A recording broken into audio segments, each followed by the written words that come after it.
Welcome back. In the previous session, we implemented a validation rule to enhance data quality for top-tier customers. Now, we will set up batch automation for our client, Bluestone Industrial Components. We will create the automated process that calculates each customer's sales volume and assigns them the correct tier, silver, gold, or platinum, eliminating the need for manual updates and guesswork. To understand the current problem, we will first run a SQL query to get a brief idea of what we are dealing with before we start the actual development. Alright, so let's open up SQL Server Management Studio. Once it comes up, we'll just connect to the default database. After that, expand the databases section, and here we can see AXDB, which is our default database. We'll right-click on that and select New Query so we can start writing and running SQL statements. To gain a brief understanding of the customers we will be working with, we will create a query that provides the count of account numbers. Executing this query reveals the number of customers within the USMF entity, which is represented by the data area ID in the backend. As you can see, it returns 32, indicating that the total number of customers in this legal entity is 32. We will now create another query. This is very important because this query will form the base upon which we create the batch job. This query is all about customers, their total sales over time, and what membership tier they fall into. If we notice in the query, the first piece of logic is in the case when section for the current tier. In the backend of Dynamics 365, values like silver or gold aren't actually stored as words. They're stored as integers like 0, 1, 2, or 3. So what the query does is it translates those numbers into meaningful labels. 0 means none, 1 is silver, 2 is gold, 3 is platinum, and if it doesn't match anything, it just shows not set. That way, instead of seeing numbers, we see something that makes sense to a business user. Now, the second piece of logic is where the expected tier is calculated. This part doesn't come directly from the database. It's something we are calculating on the fly based on the total sales. The query says, if the total lifetime sales is more than 10 million, then the expected tier should be platinum. If it's more than 5 million but not 10, it should be gold. If it's more than 1 million but not 5, then silver. And if it's below 1 million, then none. These thresholds are just examples. We can always change them depending on our company's rules. The way we get the total sales is by joining three tables together. First, we start with the main customer table. Then we join it to the invoice header table, and from there to the invoice lines. The invoice lines are where the actual sales amounts live. By summing up all those line amounts for each customer, we get their lifetime sales value. Finally, the output of this query shows us four key columns. The first is the customer's account number. The second is the total lifetime sales, which is calculated from all those invoice lines. The third is the current tier, which is the tier stored on the customer's record in the application right now. And the last one is the expected tier, which is what the tier should be according to the sales totals we just calculated. So, this query basically helps us compare what tier the system says the customer is in versus what tier they should actually be in based on their purchase history. If we look at the results after running the query, you can clearly see some mismatches between the current tier and the expected tier. For example, customer US01 has lifetime sales of over 10 million, which means their expected tier should be platinum, but the system is currently showing gold. Similarly, customer DE01 has sales of more than 7.6 million, so the expected tier is gold, but the system still shows none. Our goal is to build a process that automatically updates the customer records so that the current tier column always matches the expected tier column. To build this automation, we will use the SysOperation Framework, which is the modern standard in Dynamics 365 for creating processes that can be run on demand or scheduled as recurring background tasks. This framework is composed of three main components: a contract, a service, and a controller. An effective way to understand these components is by using a restaurant analogy. The contract is the menu. It defines the parameters and options the user can choose from before running the process. For our project, this will represent the sales thresholds for each tier. The service is the chef. This class contains the core business logic that performs the actual work. It takes the parameters from the contract and executes the task. Finally, the controller is the waiter. This class orchestrates the process by presenting the user dialog, sending the parameters to the service class, and managing the execution. The concept is now ready, and we will begin the actual implementation. We will open the solution we created in Visual Studio. We will begin by creating the contract class. Right-click on the project, select Add, and then New Item. Expand Dynamics 365 node, then select Code, and finally select Class. Since this is a contract class, we will name it Customer Tiering Contract and then click Add. Next, let's create Service class. Again, right-click and select Add New Item. This is the Service class, so we will name it Customer Tiering Service and click Add. Finally, we will create the Controller class. Again, right-click on the project and select Add New Item. We will name this class Customer Tiering Controller and click Add. Now that all three classes have been created, We will review them one by one to understand the code inside. Now I will paste the code for the contract class, and then we will walk through it together. This class is called BIC Customer Tiering Contract, and it's what we call a data contract in Dynamics 365. Now, a data contract is simply a way of telling the system what input we want to collect from the user whenever they run a process or a batch job. You'll notice the class has something called a data contract attribute on it. That's how the system recognizes it and knows it should generate a user dialog for us automatically. Inside the class, we've declared three variables, one for the silver tier, one for gold, and one for platinum. These represent the minimum sales amounts that a customer needs to reach in order to qualify for each tier. What really makes this work are the methods, like Palm Silver Threshold. At first, they might just look like simple getter and setter methods, but if you look closely, you'll see they're decorated with attributes that control how the fields appear in the dialog. For example, for the silver threshold, the label shown to the user is defined as minimum sales for silver tier, and the help text explains it even further by saying, enter the minimum lifetime sales value to qualify for the silver tier. There's also an attribute to decide the display order, which makes sure silver comes first, gold comes second, and platinum comes third. The same structure is repeated for gold and platinum. So by the end of it, when the user actually runs this batch job, the system will automatically generate a dialog with three clear fields. Each one has its own label and help text, so the user knows exactly what to enter. That's how this contract controls the input side of the customer tiering calculation. It makes the dialog clean, clear, and user-friendly. Next, let's move to the service class. I will paste the code now and then we will walk through it. This class is called BIC Customer Tiering Service and it extends something called SysOperation Service Base. What that means is, this is the service class that the SysOperation Framework actually executes. If the contract class was all about collecting user input, this service class is where we take that input and actually perform the calculation. Inside it, we have a method called Process Tier Calculation. This method receives the contract as a parameter, which means it has access to whatever thresholds the user defined in the dialog, the silver, gold, and platinum values. The first thing it does is retrieve those values from the contract and store them in local variables so we can use them in the calculation. Then the process begins. For each customer, we calculate their total lifetime sales. This is done by looking at the customer's invoices and summing up all the sales amounts from their invoice transactions. The result of that sum is stored in a variable called total lifetime sales. Once we have that total, the code checks it against the thresholds. If the customer's sales are greater than or equal to the platinum threshold, they qualify as platinum. If not, but they meet the gold threshold, then they're gold. And if they don't meet any of them, they're assigned to none, which means they don't fall into any tier. Now, here's an important detail. The code doesn't just blindly update every customer record. It first checks if the customer's tier has actually changed. If the calculated tier is different from the tier stored on the customer record, then it updates it. This is done inside a transaction using TTS begin and TTS commit to make sure the update is safe and consistent.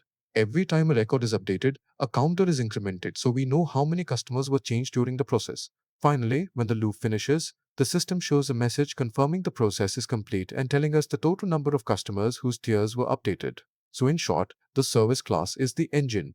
It takes the input thresholds from the contract, goes through each customer, calculates their lifetime sales, decides which tier they belong to, updates their record if needed, and then reports back the results. Our service class is now complete, and we will proceed to the controller class. I will now paste the code, after which we will continue with a brief explanation. This class is called BIC Customer Tiering Controller, and its job is to act as the link between the user interface and the business logic. If you think about it, the contract collects the input, the service does the actual calculation, and the controller is what ties everything together and makes the process run when the user triggers it. You'll notice this class extends SysOperation Service Controller. That's a special base class in the SysOperation framework that knows how to manage the execution of a service. Inside the constructor, which is the new method, we connect this controller to our service class and the method we want to run, in this case the process tier calculation method of the service class. We also tell it to run in asynchronous mode, which means the operation will run as a batch job in the background instead of blocking the user interface. The next method is default caption. This simply defines the caption or title that will appear at the top of the dialog when the user runs this process. In this example, the caption is set to calculate and update customer tiers, so users instantly know what this batch job is going to do.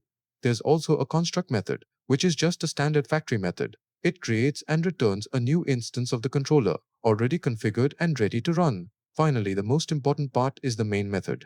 This is the actual entry point that gets called when the user clicks the menu item in the application. That's what actually kicks off the whole process.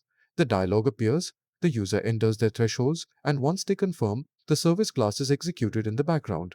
So, to summarize, the controller acts as the coordinator.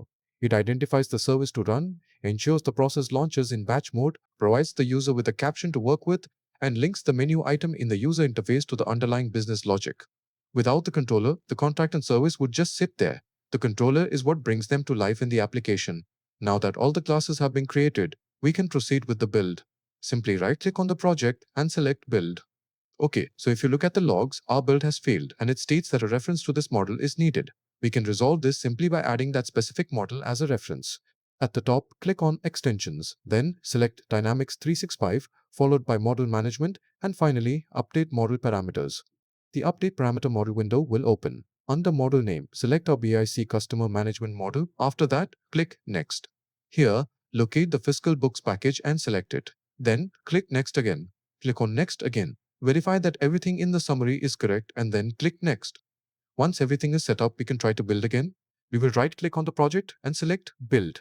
With the reference added, the project will build successfully. So at this point, our logic exists in our classes, but there's no way for a user to run it from the application. To expose this functionality, we need to create a menu item. Think of a menu item as a special kind of shortcut or link within the user interface. It's a fundamental object that connects a clickable button or link that the user sees to a specific piece of our code. For a process like this, we will use an action menu item. An action menu item is essentially a bridge between the user interface and the underlying code. It allows us to trigger our controller class directly from the UI. We're choosing this type because it's specifically designed for processes and batch jobs, unlike display or output menu items, which are used for forms and reports. So, coming back to Visual Studio, we will right-click on the project, then select Add and choose New Item. From the list, go to User Interface and click on Action Menu Item. Let's give it a clear name, for example, BIC Update Customer Tiers, and then click Add. If you look at the Solution Explorer, you will notice the Action menu item has been added to our project. By default, its object type is set to Form, but for our process, we need it to point to a class, so we'll change that to Class. Finally, under the Object property, we'll select our controller class, which is BIC Customer Tiering Controller. This links the menu item directly to the code we just created. Under the properties, we will also update its label. For now, I will just hardcode a string that will be visible on the front end. However, in standard development practice, you are expected to create labels and assign label IDs to them appropriately. Great. Now that we have created the action menu item, the next step is to place it inside a menu so users can actually access it. Let's switch over to the Finance and Operations application. In the top left corner, click on the hamburger menu to open the navigation panel. From there, expand Modules and then click on Accounts Receivable. Within this module, we will find a section called Periodic Tasks. This is typically where batch processes and recurring jobs are placed. As a best practice, we will add our link under this section so that when a user clicks on it, the system directly runs the code we have written. To set this up, let's return to Visual Studio and open the Application Explorer. If it is not visible on your screen, you can go to the View menu at the top and select Application Explorer to open it. Once it opens, expand the User Interface node and then expand Menus. Here, we can expand Accounts Receivable, which is the second item in the list. Here, you can see the periodic process group. This is precisely the location where we intend to add that link. However, in Finance and Operations, because we cannot modify standard menus directly, we must create an extension instead. So, we will select the Accounts Receivable menu, right-click on it, and choose Create Extension. If we look at the Solution Explorer, we will see that a new menu extension has been added to our project. Let's open this extension and expand the Periodic Tasks node. This is the exact spot where we want our link to appear. Now, simply drag and drop the action menu item we created earlier into this periodic process group. If we scroll down, we can see it has been successfully added to the menu. With that complete, our setup is finished. To finalize everything, right-click on the project and select Build. The build process may take a few minutes, depending on the system speed. It should complete successfully after some time. If you notice, in this case, we have only created classes and menu objects, and we have not made any changes to the database. This means we can safely skip the synchronize with database step. In other scenarios where database objects are modified, synchronization would be necessary, but it is not required here. Once the build is complete, we can return to the Dynamics 365 frontend to test the entire process. Now, we can expand the navigation pane, click on Modules, and select Account Receivable. Under Periodic Tasks here, we can see that a new menu item named Update Customer Tiers by Group has been added. When we click on it, the system opens a dialog automatically generated from our contract class. Here, we can specify the sales thresholds for each customer tier. So, I will provide some random threshold values, 1 million for silver, 10 million for platinum, and 5 million for gold. If you recall, these are the exact numbers we used in the initial SQL query at the start of the video. After specifying all the threshold values, we can just click OK. Since we only have 35 customers in this legal entity, this process will execute almost instantaneously. In other cases, when the number of records is high, you might have to wait.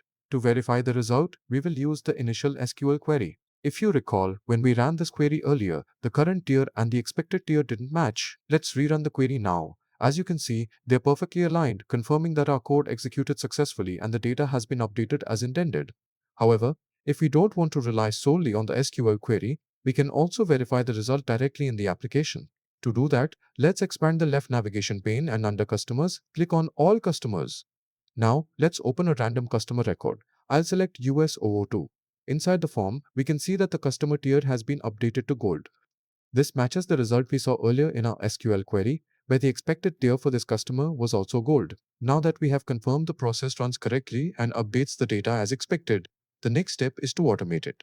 After all, we do not want to trigger this manually every time. This is where the true strength of the SysOperation framework comes into play. We will schedule the process as a batch job. Now, before we actually try to rerun the process, I'll quickly make a manual change so that our batch job has something to fix. For this, I'll pick a random customer record. Let's go with customer US001. I'll open that customer, click on Edit, and as you can see, the current tier is set to Platinum. I'll change this value to None and then click on Save. Perfect. Now we've introduced a discrepancy that the batch job should detect and correct for us. Next, let's expand the left navigation pane. Under Periodic Tasks, we'll click on Update Customer Tiers by Group. The threshold values that we set earlier will remain the same. Now, click on Run in the background. Here, you will notice that batch processing is currently set to No. We will toggle this to Yes so that the process is added to the batch queue. There's also a field for the task description. This is basically the name of the batch job we're creating. We can either leave the default value or type in something more descriptive. For now, I'll just leave it as is. Next, let's click on the Recurrence button. By default, the system is set to finish after a single execution.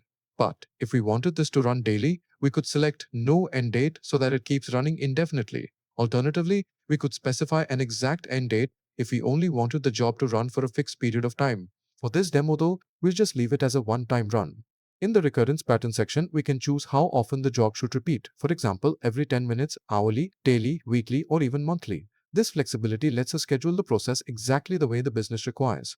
Now, I'll click OK to return to the main page. Here, we can quickly review all the details, and once everything looks good, I'll click OK again. Right away, we get a pop-up confirming that the Update Customer Tiers by Group job has been added to the batch queue. That means the batch job has successfully been created. To check on it, let's go to the Batch Jobs page. In the search bar, I'll type Batch Jobs, and from the results, we'll select the option under System Administration Inquiries.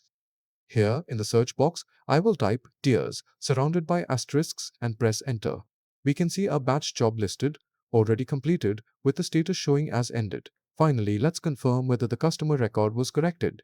In the search bar, type All Customers. Click on the first option to open the Customers page. Now, on this page, let's open the same US001 customer that we updated previously. And great, we can see that the tier has been automatically updated back to Platinum, just as expected.